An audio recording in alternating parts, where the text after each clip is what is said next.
노자 1장 제일 첫 구절에 나오는 문장 도가도 비상도 명가명 비상명 이 구절을 자세히 한번 들여다보겠습니다.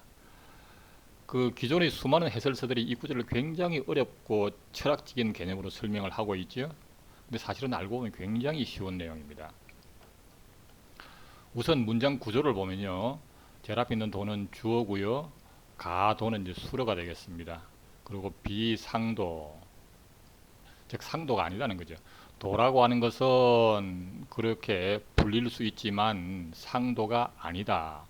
마찬가지로 명, 명이라고 하는 것은 가명 그렇게 불릴 수 있지만 상명은 아니다. 이게 이제 기본적인 문장 구조입니다. 근데 이제 상도, 상명이 도대체 뭐냐? 이거에 대해서 이제 기존의 해설자들이 굉장히 잘못하고 있는 부분이 바로 이겁니다. 상도 이것만 놓고 보니까 일단은 뭔가 대단히 고차원적인 어떤 것으로 보이는 거죠. 즉 노자에서 뭔가 뭐그 도라고 하는 것을 아주 거창하게 설명을 하고 있으니까 뭐 어떤 뭐 고정불멸의 도, 뭐 영원한 도, 어떤 근원적인 거, 뭐 이런 식으로 이제 해설을 합니다. 근데 그렇게 해놓고 보니까 이 상명이라고 하는 것이 이게 의미가 애매해지는 거예요. 어떤 뭐 영원 불멸의 도, 저 영원 불멸의 이름, 고차원적인 어떤 이름, 이게 도대체 뭐지? 이게 이제 말이 안 되는 거예요. 그래서 아주 어려운 뭐 이런 뭐 비트겐슈타인 같은 현대 뭐 언어 철학자들까지 막 동원을 합니다. 그렇지만 굉장히 어려운 얘기를 하고 있는 거죠. 사실은 이걸 알고 보면 굉장히 쉬운 문장입니다. 우선 결론부터 얘기하겠습니다. 이 상도라고 하는 것은 그런 고차원적인 것이 아니고 그냥 사람들이 널리 알고 있는 도 이런 겁니다. 자, 노자가 이 도라고 하는 것을 비록 사람들이 널리 알고 있는 그 도와 같은 호칭으로 자를 붙여서 도라고 하긴 하는데 사람들이 알고 있는 그 도가 아니야. 내가 말하는 도는 새로운 도야. 이런 겁니다. 마찬가지로 명. 요 명이라고 하는 것은 앞의 영상에서도 얘기했습니다만은 우선 천지를 포함해서 이름이 있는 것들을 말하는 겁니다. 우선 뭐 천지라고 생각을 하고 봐도 좋습니다. 그래서 천지와 같은 그런 이름이 있는 것들은 가명 역시 그런 이름으로 불릴 수 있는데 상명 여태까지 사람들이 알고 있던 그 천지가 아니고 새로운 천지야 이런 겁니다. 사람들이 여태까지 알고 있던 천지는 어떤 거였냐면 뭔가 조화를 부리고 뭐 경우에 따라서는 뭐 천벌을 내리고 뭐 이런 식의 존재라고 생각을 해왔는데 사실은 그게 아니고 천지라고 하는 것은 도의 섭리를 따라서 운행하는 것일 뿐이야. 새로운 천지야. 이런 겁니다. 그래서 노자는 이제 첫 장 첫 구절부터 여기서 말하는 도는 사람들이 알고 있는 그 도가 아니라 새로운 도고 그 다음에 천지를 포함해서 이름 있는 것들은 다 사람들이 알고 있는 그게 아니라 새로운 거야. 이렇게 선언하고 시작하는 거죠. 굉장히 쉬운 얘기죠. 자, 그러면 이제 그렇게 해설을 하게 된 그 배경을 조금 더 상세하게 설명을 해보겠습니다. 우선 상자. 지금도 우리가 일상적이다 또는 뭐 상례다 이런 말을 하면 그냥 뭐 흔히 있는 일들 뭐 이런 의미를 쓰고 있잖아요. 그러니까 상도도 마찬가지로 그냥 사람들이 널리 알고 있는 도 뭐 이런 겁니다. 근데 이제 그 지금 쓰고 있는 이 소위 말하는 통행본 이것하고 좀 다른 그 이전에 나온 것이 이제 백스본이 있습니다. 거기에는 상자가 아니라 항자로 되어 있어요. 비항도 비항명으로 되어 있습니다. 어쨌든 이제 왕필이 사용한 이 통행본은 이제 왕필이 살았던 시기가 삼국시대 그 위나라 사람이기 때문에 그 당시에 쓴 거가 되겠고 이 백서본은 그보다 훨씬 전 한나라 초기에 만들어진 문서가 되겠습니다. 그럼 이게 이제 항자가 상으로 바뀐 배경은 이 백서본이 이제 집필된 시기는 이제 한나라 그 2대 황제 해제인가요? 그 시절에 이제 작성된 문서가 되겠고요. 그 이후에 5대 황제가 문제인데 이름이 항자야. 유항이 되겠습니다. 그래서 그 이후에는 이제 이런 문서에 임금의 이름을 황제의 이름을 함부로 쓸 수가 없는 거예요. 이걸 흔히 피휘라고 하는 거죠. 휘를 피하는 겁니다. 그래서 이 항자를 이제 상자로 바꿔서 쓰기 시작합니다. 그래서 이제 그냥 상자로 되어버린 거죠. 그래서 이 이후에는 원래는 항자와 상자가 약간 의미상 차이가 있는 글자였는데 이 이후에 그냥 항자와 상자가 서로 이렇게 혼용이 되기 시작합니다. 거의 같은 의미로. 그래서 지금도 일상, 상례 이런 말을 쓰는 거죠. 어, 근데 이제 이 항자라고 하는 것은 약간의 의미의 차이가 있어요. 상자하고는. 우선 이제 지금 우리가 쓰고 있는 일상적인 용어로 보면 예를 들어서 뭐 상례를 항례라 그러기도 하고요. 사실은 항례라고 하는 것이 좀 더 의미에 맞는 겁니다.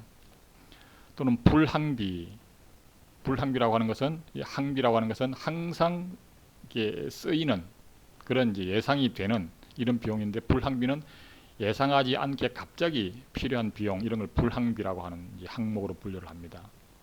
또는 항다반사라는 말도 있죠. 다반사는 뭐 줄여서 다반사라고 그러는데 항다반사는 그냥 매일같이 뭐 밥 먹고 차 마시고 하는 그런 거 일상적인 일을 뭐 그냥 항다반사라 그러는 겁니다. 항자와 상자가 사실은 이제 비슷한 의미인 것 같긴 한데 이 항자라고 하는 것이 좀 더 좀 보편적인 뭐 이런 식의 의미를 갖고 있다고 해요. 글자 자체가.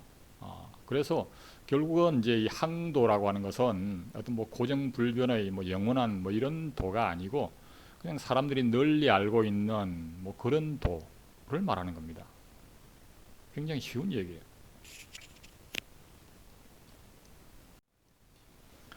자, 그러면 이제 도, 가도, 비상도라고 하면서 노자는 이제 지금 도, 편의상 이름은 없지만 편의상 자를 붙여서 도라고 부르는데 사람들이 알고 있는 그 상도는 아니야 라고 이제 선언을 했는데 요 내용이 사실은 노자의 다른 부분에도 몇 군데 나옵니다. 우선 67장에 보면요 이런 내용이 나와요. 천하계위 천하의 사람들이 개 모두 다 위 이러기를 아도 나의 도 여기서 아는 이제 곧 노자를 말하는 겁니다. 노자의 도는 크다. 그래서 사불초 초라고 하는 것은 이제 뭐 닮았다 이런 겁니다. 닮을 초자입니다. 그래서 닮지 않은 것 같아 이런 거죠. 즉 노자가 뭔가 도를 새로운 도를 막 얘기하고 있는데 그게 뭐 엄청나게 큰 어마어마한 것을 막 얘기하고 있는데 천하의 사람들이 가만 들어보니까 이거 자기네들이 알고 있는 그 도를 닮지 않은 거야. 다른 거야. 이런 겁니다. 약초 만약 닮았다면 구의 구는 이제 아주 오래된 거다 이런 얘기죠. 그 아주 오래된 옛날 거고 기세야 그냥 뭐 미세한 세세한 뭐 사소한 이런 거야 이런 겁니다. 내가 말하는 도는 아주 큰 거고 니네들이 알고 있는 그 옛날이 오래되고 사소한 그런 도가 아니라 나는 지금 새로운 도를 말하고 있는 거야. 뭐 이런 얘기입니다. 38장에 가면 이런 얘기 나옵니다. 이 앞부분에 가면 이제 뭐 인, 의, 예, 뭐 이런 것들에 대한 것을 얘기를 하면서 이거 뭐 중요하지 않고 굉장히 사소한 것들이요. 이거 중요한 거 아니야. 이런 말들을 잔뜩 해놓고 그 다음에 어떤 말이 나오냐면 전식자 앞에 알고 있는 것, 이 자라고 하는 것은 사람이 아니라 어떤 것을 말합니다. 앞에 알고 있는 것들, 즉 앞에서 말한 인, 의, 예 이런 것들을 말하는 겁니다. 이것은 도지화, 도가 화려하긴 한데 이 우지시 어리석음의 시초다 이런 겁니다. 그래서 사람들이 알고 있는 그 도, 결국은 기존에 알고 있는 도, 상도라고 하는 것은 인, 의, 예 이런 것들을 말하는 겁니다. 그거 굉장히 뭔가 화려해 보이고 그렇긴 한데 그거 아주 어리석은 얘기다. 내가 말하는 도는 그게 아니라 그보다 훨씬 더 큰 어떤 원초적인 자연의 섭리를 말하는 것이야. 니네들이 알고 있는 그 도가 아니고 새로운 도를 말하는 거야. 뭐 이런 겁니다.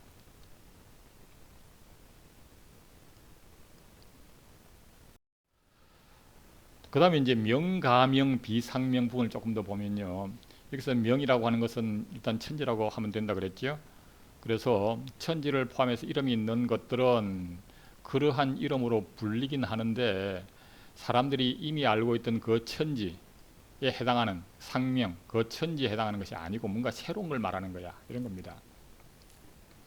기존에 알고 있던 사람들이 알고 있던 천지라고 하는 것은 어떤 거였냐면 뭔가 조화를 부리고 뭐 경우에 따라서는 뭐 천벌을 내리고 뭐 이런 어떤 존재라고 생각했었는데 노자가 말하는 천지는 그게 아닙니다. 자, 인법지, 지법천, 천법도, 도법자연 이런 구절이 나오죠. 그러면 이제 지법천, 땅은 하늘을 따르고 천은 도를 따른다. 천지라고 하는 것은 그렇게 뭐 조화를 부리고 천벌을 내리고 하는 그런 뭐 어마어마한 존재가 아니고 단지 도라고 하는 섭리를 따라서 운행하는 것이 다 기존에 알고 있던 천지가 아닌 거죠. 새로운 천지입니다.